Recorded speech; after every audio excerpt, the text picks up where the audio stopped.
mga kapuso, sa kabila po ng pagbaha, ipinagdiwang pa rin ang pista ni San Agustin sa Candaba, Pampanga.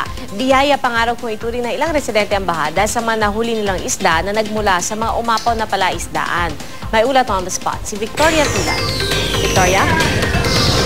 Piya kung sa ibang lugar, perwisyo ang baha, dito sa Barangay San Agustin sa Candaba, Pampanga, itinuturing itong biyaya ng mga residente. Para makita kayo sa TV. Napakataas ng baha sa Barangay San Agustin sa Candaba, Pampanga, pero wala kang makikitang nagkakamot o naiinis. Ang mga residente rito tuwang-tuwa pa nga. Ngayon kasi pinagdiriwang ang pista ni San Agustin at blessing daw na maituturing ang baha dahil napakaraming isda ang nahuhuli mula sa mga umapaw na fish pond. Kaninang umaga nagtipon-tipon ang mga residente para sa isang misa. Marami ang nakabangka habang ang iba naman ay lumusong na. Ang ilang residente galing pa raw sa Maynila at umuwi para sa piyesta. Matapos ng misa, kanya-kanyang ikot na ang mga bangka sa palayan na nalubog na sa tubig.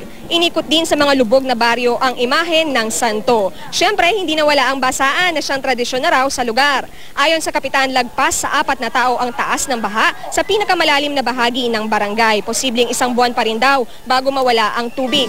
Ang Barangay San Agustin daw kasi ang catch basin ng tubig mula Nueva Ecija, Bulacan at Pampanga. Ano pong nararamdaman nyo na ganitong baha? Masaya. Masaya dito. Tingnan mo, may piyesta pa.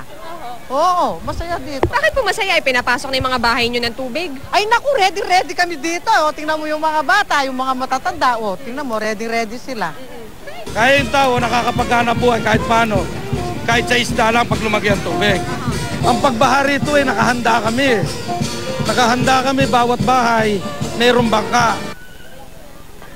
Piya, matapos si ikot sa palayan ay ipinarada naman sa aking likuran yung poon ng San Agustin kanina. Pumarada rin yung mga residente na sumayaw pa sa saliw ng musiko at gaya ng inaasahan, kabi-kabila ang mga nambasa sa kanila mula sa mga bahay. May mga gumamit ng tabo, hose at maging ng timba. At mamayang hapon, Piya, bilang pagpapatuloy ng selebrasyon ay magkakaroon din daw ng karera ng mga bangka. At yan muna ang latest mula rito sa Candaba. Balik sa inyo, Piya. Maraming salamat, Victoria Tulan.